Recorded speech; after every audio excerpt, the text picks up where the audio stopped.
Queridos, eu queria retomar aqui novamente, a gente vai estar focando ao longo de todo esse primeiro módulo da TMC, vocês já perceberam isso nessa metáfora bíblica da semeadura, plantar e colher, da semente.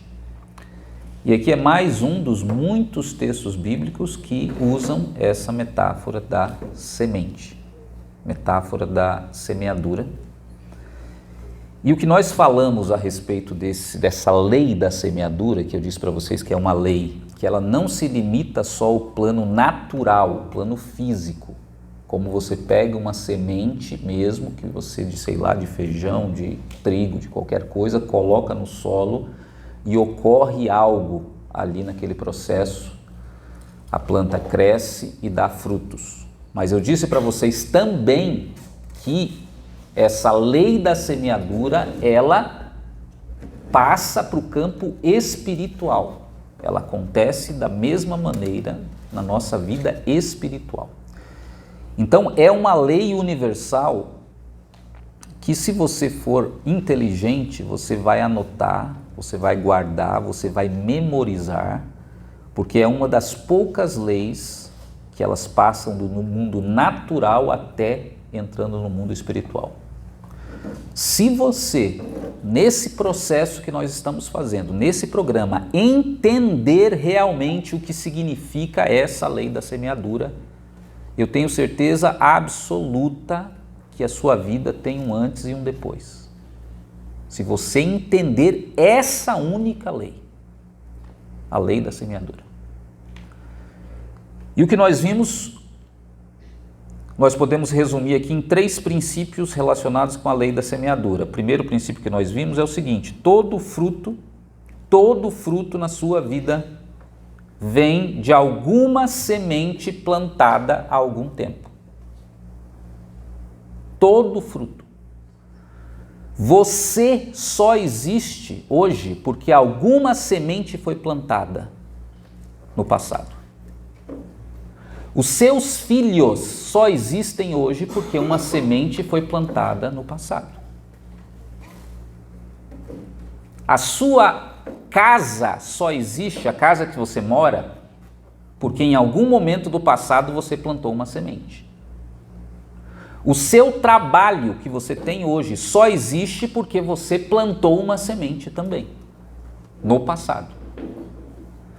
E presta atenção, o que você vai adquirir no futuro só vai acontecer, só vai se realizar se você plantar também uma semente. É uma lei.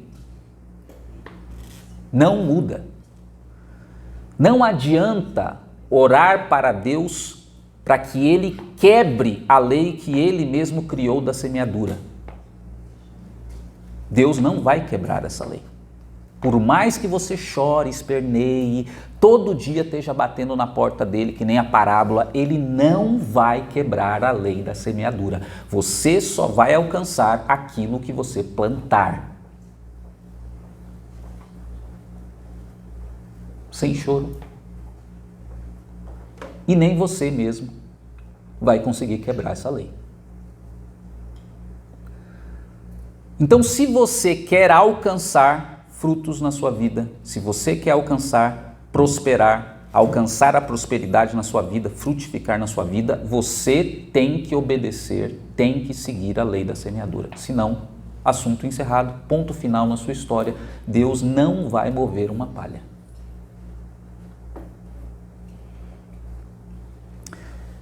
Segundo princípio relacionado à lei da semeadura é que para plantar é necessário você aprender a plantar. Aprender a plantar. Outro princípio básico da lei da semeadura. E eu vou te dar, ao longo de todo o nosso programa aqui, a gente vai estar falando várias coisas para nos ensinar a plantar, mas hoje é uma delas. Já falamos uma no domingo passado, hoje é uma delas. Então presta atenção, o tempo médio para a primeira safra é 3 anos. Eu já mencionei, mas não aprofundei isso nos outros domingos. O tempo médio para a primeira safra é 3 anos. Aí você vai perguntar, Ricardo, o que é a primeira safra? Então vamos pegar um exemplo de uma semente qualquer. Vamos pegar o exemplo de uma cultura que é bastante usada na Bíblia também, o trigo. Vocês sabem qual é o tempo entre a semente na terra e o fruto no ciclo do trigo?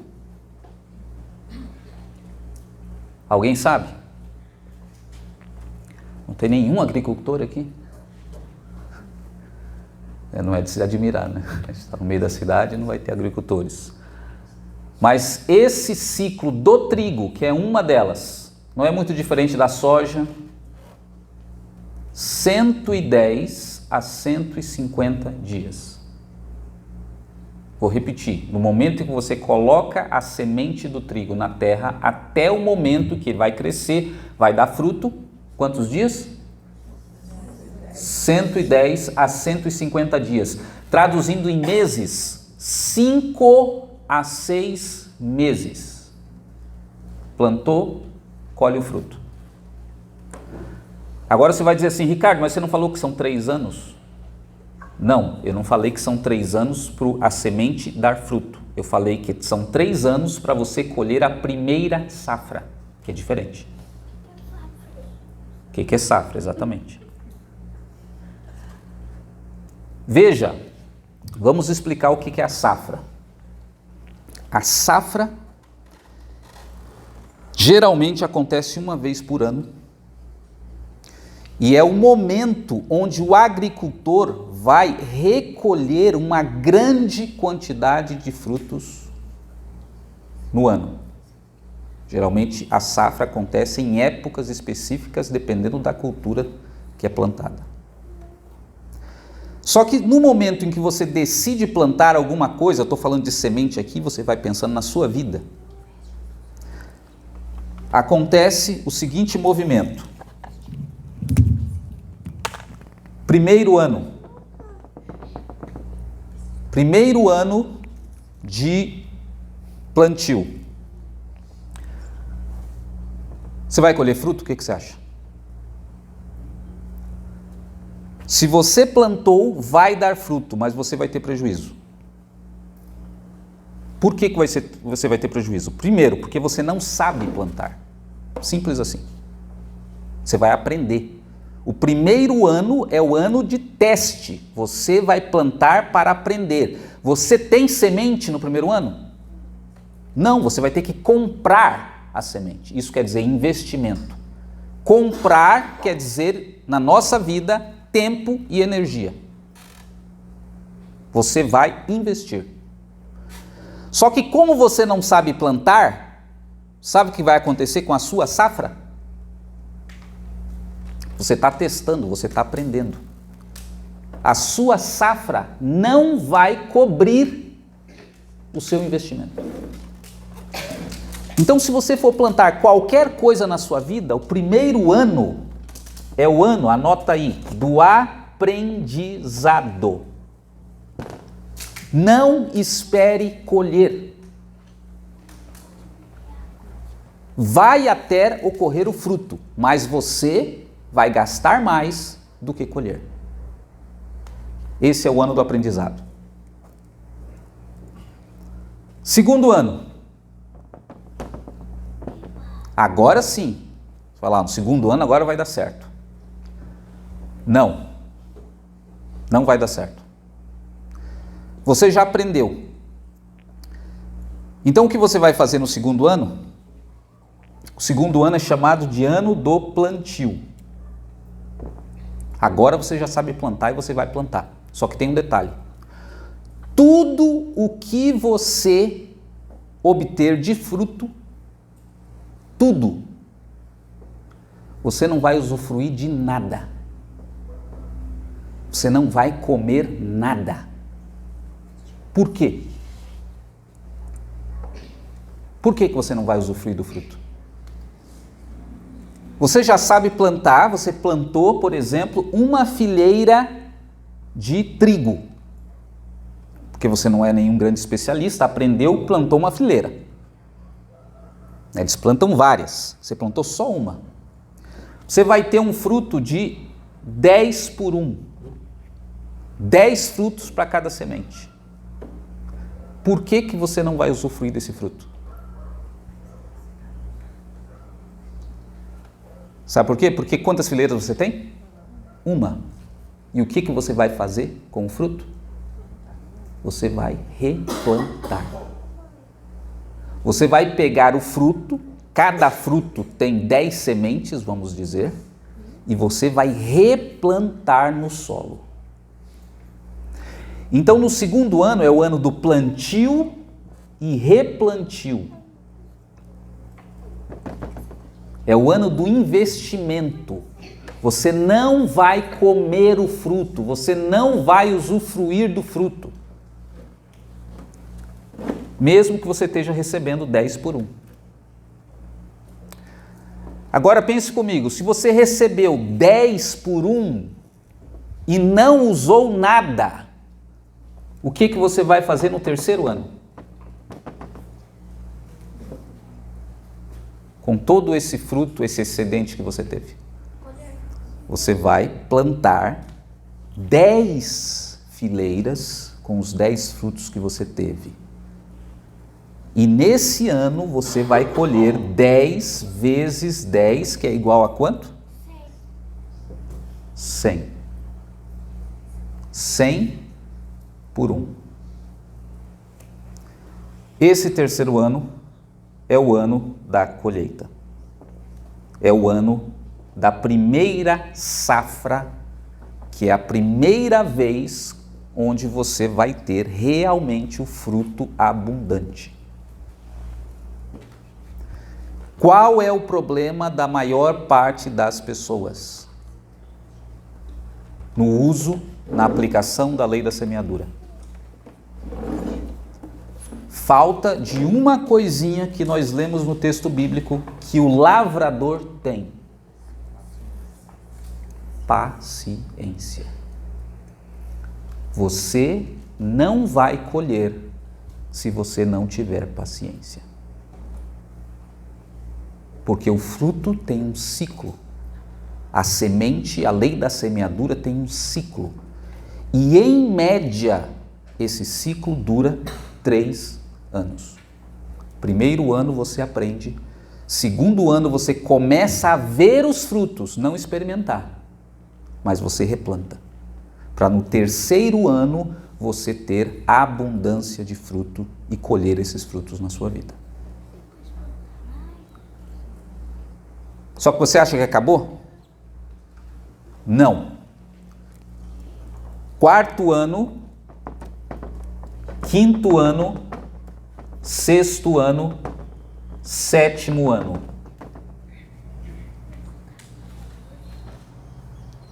Quarto ano, você já aprendeu a plantar. Você já viu o ciclo inteiro acontecendo na sua vida. Quarto ano é o ano do crescimento. Se você é um agricultor, teu negócio vai começar a expandir. Você vai começar a se preocupar onde eu vou ter terra para plantar tudo que eu estou produzindo. Não tem espaço no meu terreno, vou ter que comprar outro terreno. Preciso de uma máquina, vou ter que comprar uma máquina. Esse ano, como você já sabe plantar, é o ano do crescimento. Próximo ano, ano do crescimento. Próximo ano, ano do crescimento. Esses próximos 3 anos, você vai produzir como você nunca produziu na sua vida. Porque você plantou, teve a paciência de aprender, teve a paciência de replantar, teve a paciência de esperar os frutos e agora sim você começa a trabalhar e crescer, crescer, crescer, crescer. Só que aí eu pergunto para vocês, o que acontece no 7º ano?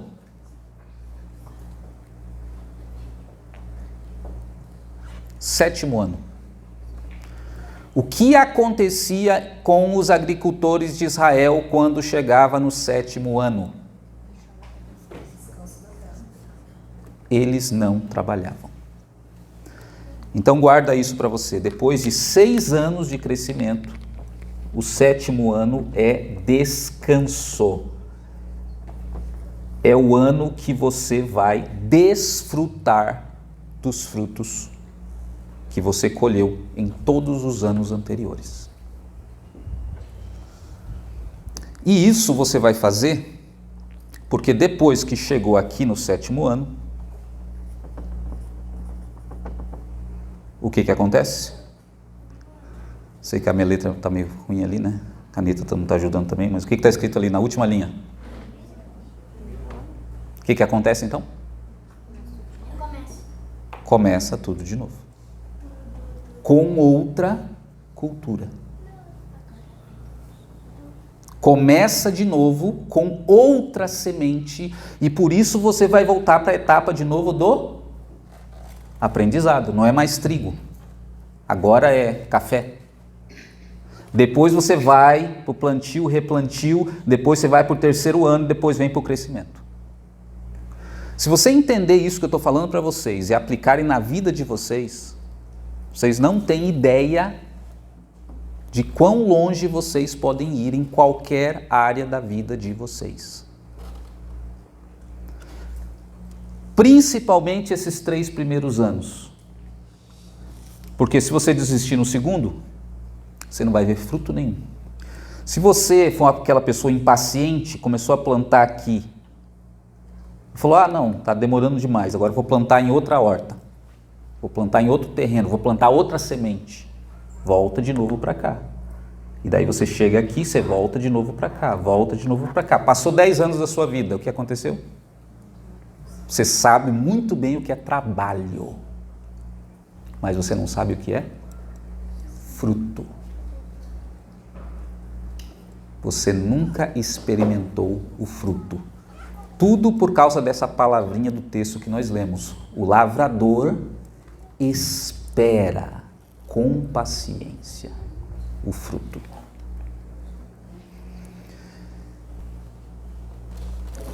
Olha, eu não sei se é coincidência ou não, mas eu vi alguém dizendo isso e eu fiz a experiência com a minha própria vida. Dizendo que não é só na agricultura que esse ciclo dos 3 primeiros anos ele ocorre. Se você parar para pensar, qualquer coisa da sua vida, quando você começa a plantar, dura aproximadamente 3 anos até você começar a experimentar os frutos. E eu, como sou bem cético para algumas coisas, eu fui fazer o teste com a minha vida e comecei a pegar cada experiência que eu me dediquei um pouco mais de tempo para ver se isso fazia algum sentido. E aí eu me lembrei que eu comecei a praticar esporte, atletismo no caso, em 1993, no final de 1993. E daí eu fui fazer o cálculo 3 anos depois, no final de 1996, que eu ainda praticava atletismo, treinava todos os dias, o que estava acontecendo na minha vida. O André está aqui, ele não me deixa mentir, ele acompanha todo esse processo. 3 anos depois, exatamente, final de 1996, eu fui campeão brasileiro na prova dos 300 metros sobre barreiras. 3 anos após eu iniciar a praticar atletismo.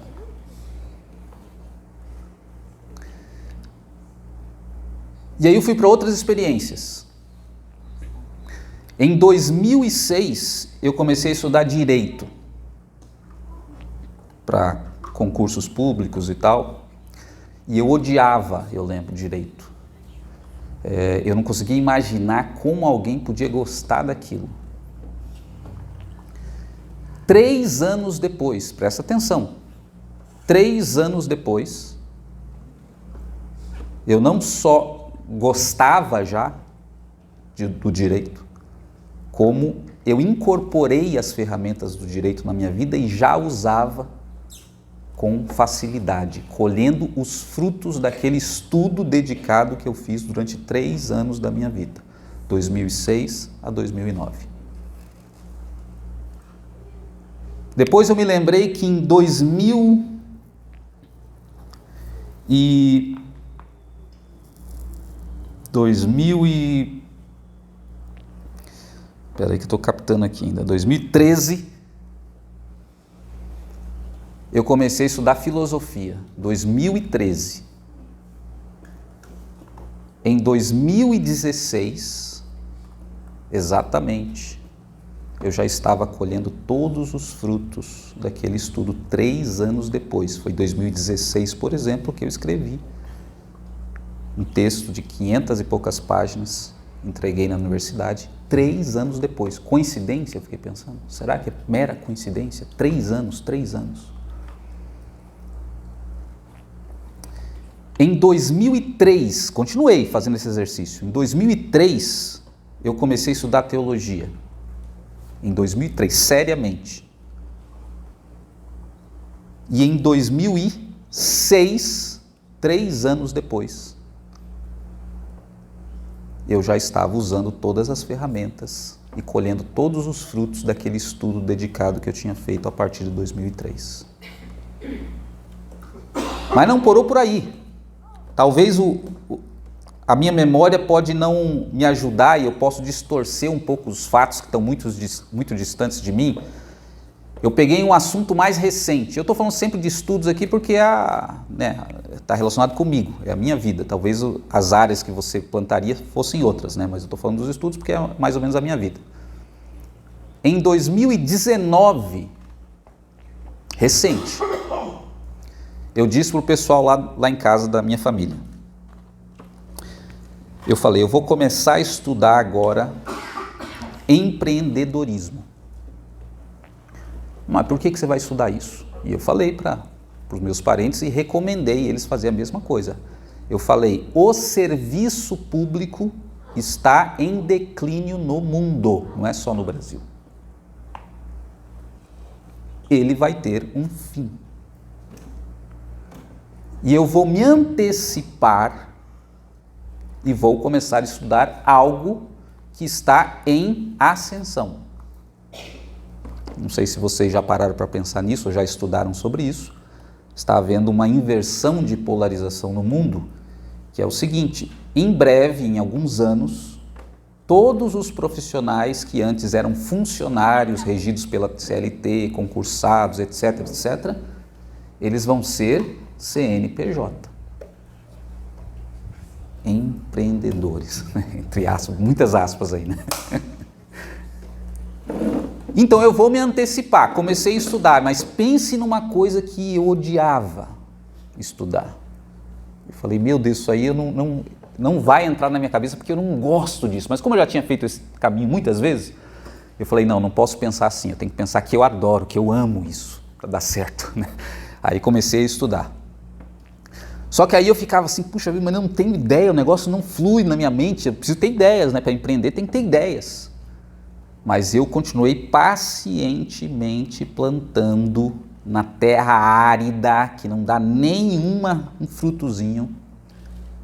3 anos depois, em 2022, e agora aqui é a Priscila que está de prova, a minha cabeça começou a pipocar de ideias, quase que magicamente.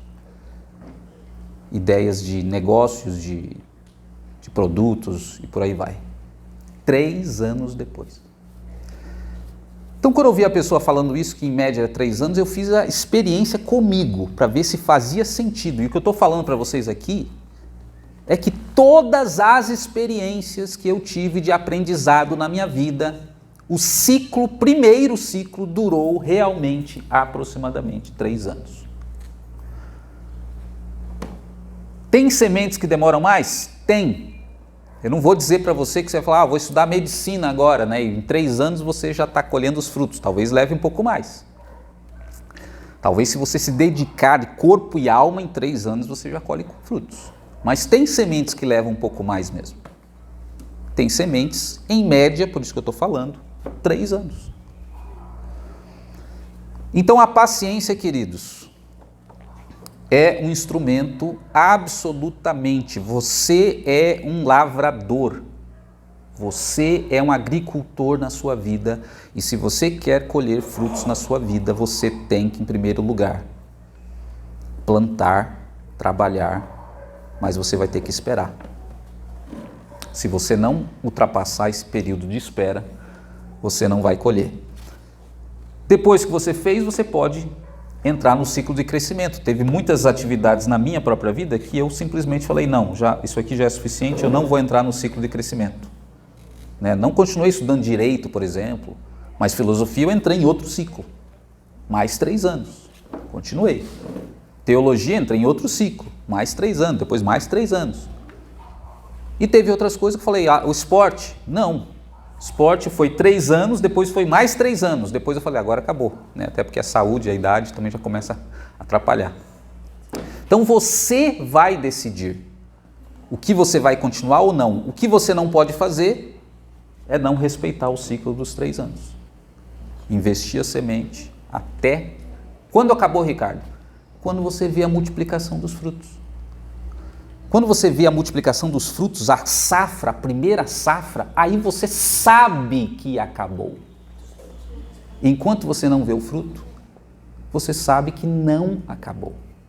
Porque você não viu o fruto ainda. O fruto em abundância. O André quer comentar lá atrás. Não, é curioso que eu lembrei de uma coisa que você falou do atletismo, eu lembrei, né? Sim. Eu comecei a treinar em 93. Sim.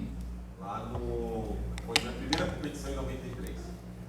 Ali começou uma caminhada que culminou em 96, veja bem, 96. Eu fui campeão paranaense, campeão brasileiro, representei o Brasil no Sul-Americano e fui para o Mundial. 3 anos. 3 anos. Aí eu ia iniciar um novo ciclo, que era o ciclo olímpico, né? Sim. Entrando no adulto. Só que daí eu tive os problemas físicos. Mas levei 3 anos para sair da estaca zero e chegar nesse ponto. Chegar a colher a primeira safra. É a melhor safra? Ainda não, mas é a primeira safra. Os frutos que você vai começar a usufruir já na sua vida. Não é à toa também que os cursos universitários duram em média quantos anos? 4 anos. E geralmente 1 ano é reservado para o estágio, para coisas assim, porque o foco mesmo no aprendizado novo, 3 anos, o último ano é TCC, é estágio, coisas assim para complementar, né? Então, tanto que os cursos que não têm isso, geralmente são 3 anos, né? Tecnólogo, alguns são 2, mas outros 3. Esse é o prazo da semente do ciclo. Muito bem. Então, primeiro princípio da semeadura, vocês não podem esquecer. Todo fruto vem de alguma semente plantada tempos antes. Segundo princípio. Estão anotando aí? Espero que sim, né? Segundo o princípio, o tempo médio até a primeira safra é quanto? 3 anos. E agora o terceiro princípio. A semente, via de regra, é uma atividade isolada ou de recorrência? Isso aí é da domingo passado, né? da última TMC nossa aqui. Vou repetir. A semente, agora traduzindo para nós, para nosso dia a dia, para o nosso cotidiano, é uma atividade isolada, via de regra, ou é uma atividade de recorrência? Lembram disso? É uma atividade de recorrência. E quando a gente fala de atividade de recorrência, isso significa a forma mais eficiente, mais econômica de você estabelecer uma atividade de recorrência na sua vida é através daquilo que nós chamamos de hábito. Esse foi o tema da nossa última TMC. Por isso, nós entramos nesse tema do hábito. Então, vocês tinham uma lição de casa, uma tarefa para vocês fazerem aí nesses últimos 15 dias. Vamos lá.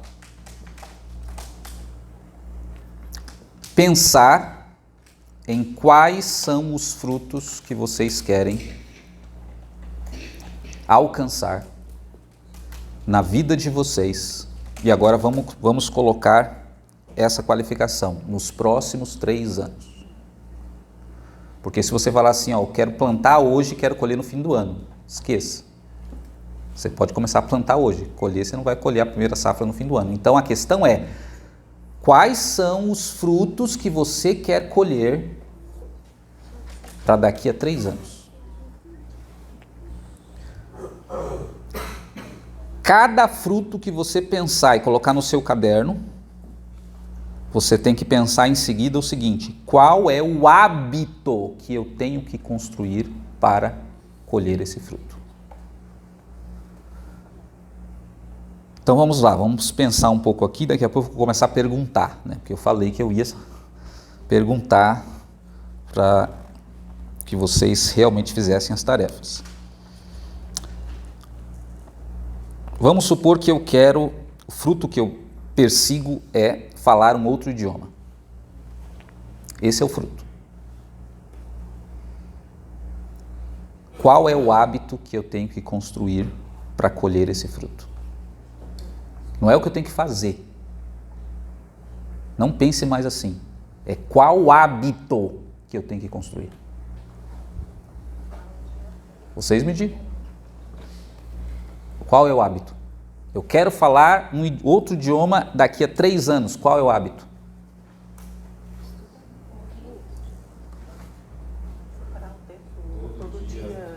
Agora estão falando a minha língua. Língua do hábito. Não pode ser nada vago, genérico. Todo dia o quê? 5 às 6, uma hora a língua que eu quero. Ele está dizendo, estudar todos os dias das 5 às 6 horas. Né? Vamos supor, é o horário que ele tem disponível. Todo dia das 5 às 6 horas. Ele está caminhando na direção do hábito, sim ou não? Sim. Então ele vai falar inglês daqui a 3 anos. Se você pensar o que eu tenho que fazer, tem que estudar inglês, você nunca vai falar inglês. Quero falar inglês aqui, treino, o que eu tenho que fazer? Estudar inglês, você não vai falar. Porque a semente é hábito. Você tem que pensar, colocar isso na sua cabeça. É hábito que eu tenho que pensar. Qual o hábito que eu tenho que construir na minha vida? Talvez o hábito dele seja muito pretensioso ou muito ambicioso. 1 hora todos os dias. Talvez ele não aguente o tranco. Mas ele pode falar meia hora todos os dias. 15 minutos todos os dias. Se for um hábito, vai acontecer. Tem que se transformar num hábito. O que mais? Eu quero, Ricardo, ser uma pessoa mais culta, né? Eu não leio muito, tal, quero ser uma pessoa que tem mais conhecimento. Esse é um fruto que eu quero colher na minha vida. Qual é o hábito?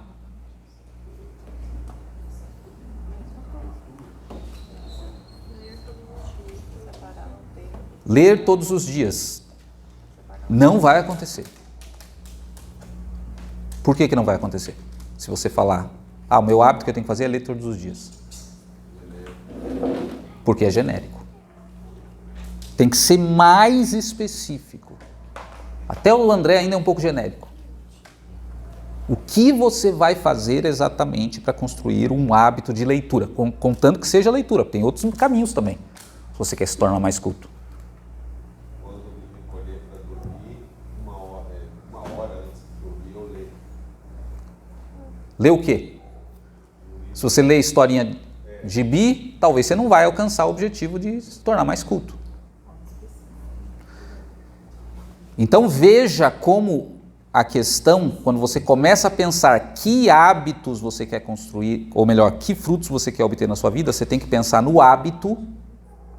E ao pensar no hábito, você tem que pensar exatamente que hábito você quer construir. E não pode ser hábito genérico, porque não existe hábito genérico. Eu vou ler todos os dias. Então você pode ler um dia uma revista, você pode ler um dia um gibi, você pode ler no seu celular, você pode ler qualquer coisa. Então tem que ser bem específico. Quer ser culto em quê? Que maneira? No que exatamente? O que você está pensando? Aí a pessoa, eu quero ter mais conhecimento sobre a Bíblia. Pronto, fechou. Você quer ser mais culto nisso. Então, primeira coisa que eu vou ter que fazer é uma biblioteca lá de livros sobre os temas que me interessam. Você vai lá, entra no Mercado Livre, compra em qualquer outro lugar, baixa da internet os livros, se você vai ler pelo celular. Tal. Agora sim eu vou começar meus hábitos. É ler 15 minutos todo dia ou 1 hora todo dia, esses livros até terminar esses livros. Aí você está construindo um hábito. O que mais? Eu quero ser um bom marido. Esse é o fruto que eu quero colher.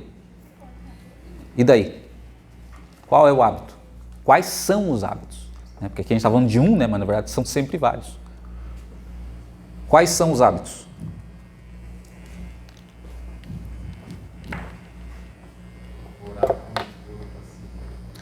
Como é que é? Assim. Como é que é? Eu não ouvi. Orar para que a esposa mude. Será que isso vai fazer o marido um bom marido? Quais são os hábitos para ser um bom marido? Vamos lá, os homens aqui, né? Ouvir mais, falar menos. Isso, agora vamos ser bem específico no hábito, como você vai construir esse hábito de ouvir mais e falar menos, você falou isso? Falar menos, ouvir mais.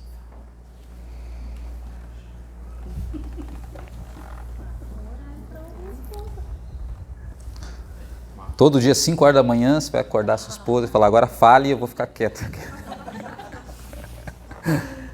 Tá, aí nós começamos a entrar numa questão mais complexa que a gente vai ver na sequência. Que tem algumas sutilezas. Mudança de hábito.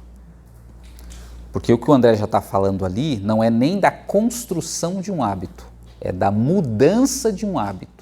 Por exemplo, o hábito que já está consolidado de falar mais e ouvir menos, como eu mudo esse hábito para ouvir mais e falar menos. Então, por isso que eu não vou aprofundar nesse tópico aqui, é só para aprofundar a nossa reflexão, tá? Mas alguém tem mais alguma ideia sobre maridos, ser um bom marido? Que hábito pode ser construído sem que você precise mudar o hábito? Só construir. Vou pensar então num hábito que eu não tenho.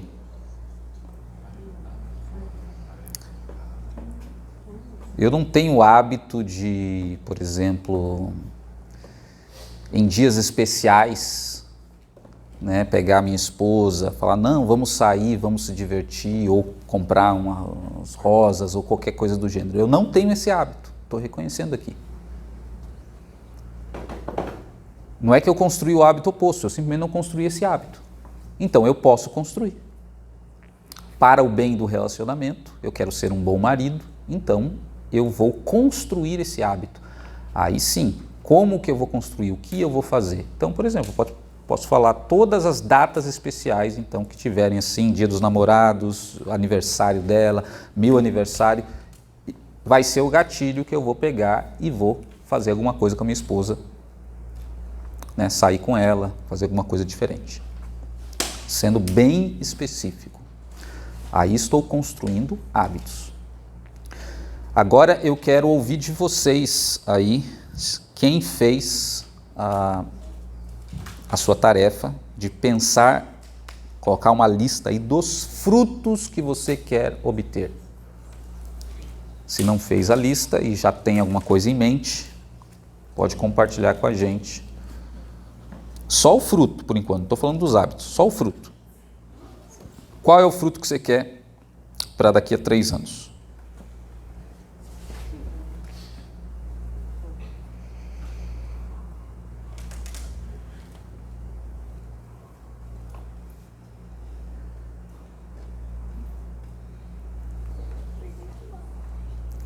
Então, estou dando tempo para vocês pensarem.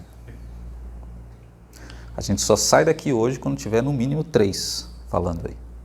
Senão a gente vai noite adentro. Eu pensei na saúde física. E daí, mas eu não pensei pensei assim, para 3 anos.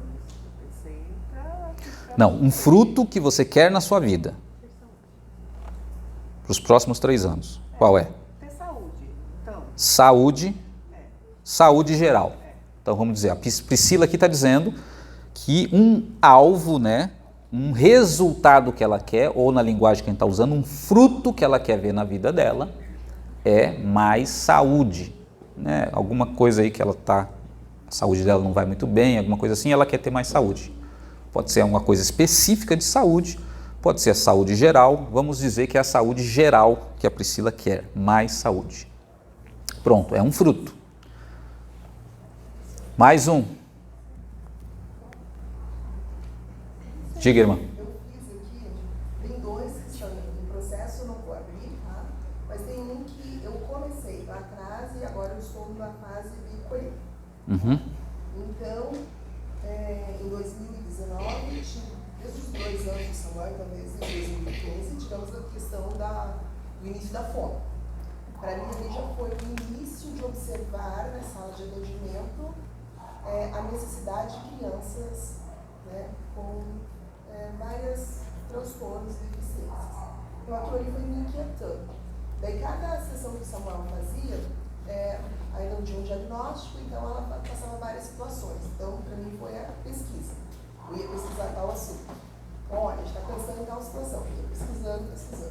Tá. Depois desse período de pesquisas, que passou ali, no meio também da questão do pré-diagnóstico, daí eu comecei a pensar na pós. Eu fiz uma pós na área. Ainda não era suficiente. Daí eu fiz um complemento dessa pós. Me senti mais confiante, gostei e fui daí então para os atendimentos. Comecei com atendimento em casa. Atendia o período da pandemia mesmo, no período lá, que eram os blocos, né, aqui na rede. Comecei a atender, atendia várias crianças. Depois eu fui clinicar, daí fui para a clínica mesmo, atender.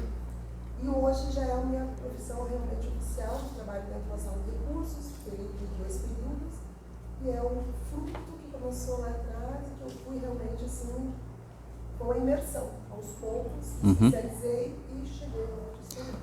Certo, então vamos dividir aqui algumas partes. Primeiro, o Samuelzinho no caso, ele continua fazendo ou não? Sim, continua. Continua fazendo. Ele começou a fazer quanto tempo atrás? Ele iniciou em 2015. 2015. Então veja, um primeiro fruto que a gente pode chamar atenção aqui é o fruto aplicado na vida do filho. Né? Qual é o fruto que eu gostaria de ver? O desenvolvimento da fala, né? É normal várias crianças terem às vezes uma dificuldade de dicção, tal, né? E às vezes precisa passar por um fono para desenvolver, né? Melhorar a dicção. Então, você tem que plantar. Isso já, só pegando esse caso específico, é um caso interessante, por quê? Porque muitos pais não têm a paciência nem de fazer isso na vida dos filhos. Ou seja, o meu filho tem dificuldade de coordenação motora, o meu filho tem dificuldade numa fala, o meu filho é muito fraquinho, né? Tem a musculatura muito fraca, meu filho tem algum problema de atenção. Você vai ter que plantar. E plantar exige o tempo necessário para você ver os frutos. Só que você vai ter que ter paciência. Plantar, continuar plantando, e com certeza exige sacrifício, esforço, tem que levar, tem que trazer, e aí toda vez tem que colocar na agenda, não tem o fono, né? Tua agenda já não tem muita coisa, né? Então você ainda tem que colocar o fono lá na sua agenda, você tem que colocar o futebol, né? O futebol aqui, você tem que colocar, né, o Muay Thai lá do Iago. Então quer dizer, isso é plantar. Onde? Na vida do filho. Escolher uma igreja, ter o tempo devocional em casa com o filho, com a família, tudo isso é plantar, exige sacrifício, exige tempo, energia, mas você vai começar a colher depois de 3 anos já. E se você renovar o ciclo, você vai entrar no ciclo de crescimento. E outra coisa que a irmã falou foi o investimento, que ela aproveitou essa situação, que ela estava vendo essa questão do fono do filho, trabalhar com crianças que têm algumas dificuldades, e ela começou a estudar isso, foi fazer uma pós. Quanto tempo a pós levou? Mais ou menos? Levou 1 ano e 2 meses. 1 ano e 2 meses, estudando, né, conhecendo a área, mas já tinha a experiência prévia também com o filho, dá para arredondar para 2 anos, que o moço começou a clinicar, então se ela fizer as contas ali, talvez próximo de 3 anos ali, pouco mais, um pouco menos, já começou a colher os frutos. Então, a vida é assim. Tudo é plantio, tudo é lei da semeadura. Se você não plantar, você não vai colher. Simples assim. Então, você tem que pensar qual é o fruto que você quer ver na sua vida e imediatamente após, qual o hábito que eu tenho que construir. Vamos lá, mais um, para a gente terminar.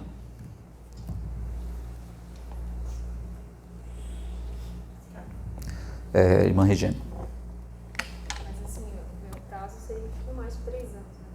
Mas eu quero ser corredora de montanha. Desculpa, quero ser o quê? Corredora de montanha. Corredora de montanha. Cross country, que eles dizem. Corredores cross country, que não corre na pista nem na rua. Corre em terreno acidentado, né? Tem um nome específico para isso. Profissional ou amadora? Amadora. Né? Então a irmã, veja bem, aqui a gente já entra em alguns, interessante para a gente pegar alguns aspectos específicos, mas aí não vai dar tempo para a gente se aprofundar muito e continuamos na próxima. Corredora de cross country, mas ela não quer ser profissional, então ela não quer ganhar a vida com isso. Qual seria a motivação então? Prazer. Prazer? O que mais? Ou a consequência? A motivação, você quer ser corredor de cross country, tudo bem, mas por quê? Se você não quer ser uma corredora profissional?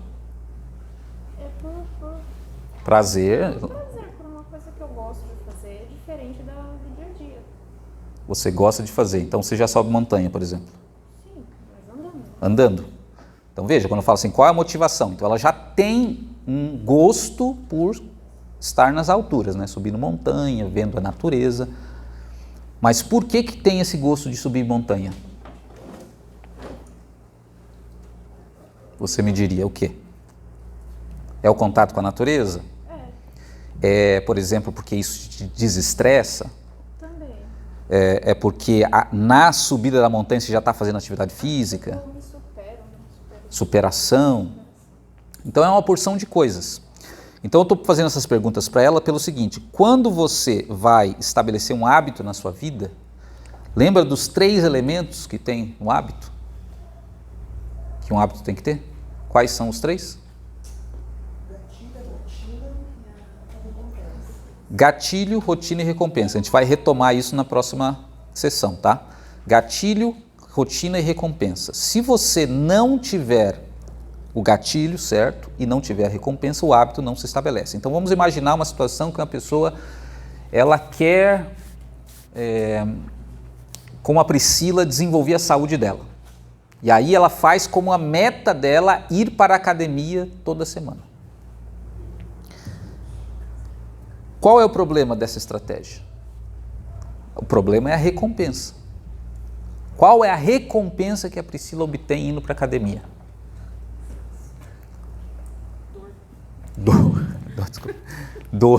Dor, daí não é recompensa, ela não vai ajudar a criar o hábito dela ir para a academia. Por que muita gente não consegue, né, ter o hábito de fazer o exercício todo dia na academia? Porque às vezes falta a recompensa nesse ciclo, nesse looping do hábito. Falta a recompensa. Então aí tem várias dicas que você pode usar para você criar recompensa. Por exemplo, vai para a academia junto com outras pessoas, que são seus amigos. Porque aí você vai para a academia, mas você vai bater papo também. Né? A fofoca toda do mês inteiro fica lá na academia. Então você vai bater papo. Isso é uma recompensa. E aí pode ajudar a criar o hábito do exercício físico. Vamos pegar um outro exemplo da Regiane agora, né? Ela não falou que era o objetivo dela, era só a parte de exercício físico, né? Mas está envolvido também. Será que tem alguma coisa de recompensa diferente? Você está dentro de uma academia fechada com um monte de marmanjo lá levantando peso e você está subindo uma montanha no meio da natureza, recebendo sol ali, a luz natural. Tem alguma diferença? Superação, você ter aquele prazer de chegar lá em cima, ver aquela paisagem, tirar uma foto, uma selfie. Claro, por isso que muitas pessoas optam por fazer atividades físicas diferenciadas em ambientes naturais, abertos, né? Para quem mora na praia, caminhando na beira da praia, para quem tenha lugares para ir numa montanha, indo na montanha, subindo. Por quê? Porque se você mudar simplesmente isso, você faz com que seu cérebro crie uma rotina que você passa a ansiar por ela. E isso te impulsiona a fazer aquele ciclo até que ele se torne um hábito. Então a gente começou a falar sobre isso na última sessão. Então a gente vai retomar isso, porque nosso tempo já acabou, mas a gente vai retomar a partir daí e vai entrar nesse outro elemento do hábito. São 3, mas tem um que está oculto, que se chama anseio. O que aconteceu com um macaquinho, por exemplo, chamado Júlio, que eu vou contar a história dele para vocês na próxima sessão, é o seguinte: os neurocientistas estavam fazendo a experiência com um macaquinho chamado Júlio com um eletrodo no cérebro dele. Toda vez que mostrava ali uma imagem, a rotina que ele tinha que fazer é puxar um cordão. Quando ele puxava o cordão, que era a rotina, vinha uma recompensa que era um suquinho de amora que ele gostava. Então, o padrão cerebral dele acontecia assim. Quando ele via a imagem, o padrão cerebral dele mudava. Aí ele executava a rotina, puxava. Aí ele bebia o suquinho. Aí o padrão mudava de novo com a recompensa. Quando você recebe a recompensa, seu padrão mental muda.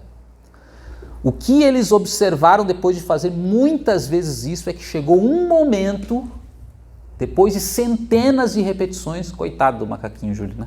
Mas fez centenas de vezes isso, que quando o macaquinho olhava para a tela e via as figuras, antes dele puxar a cordinha, o cérebro dele já tinha o mesmo efeito da recompensa.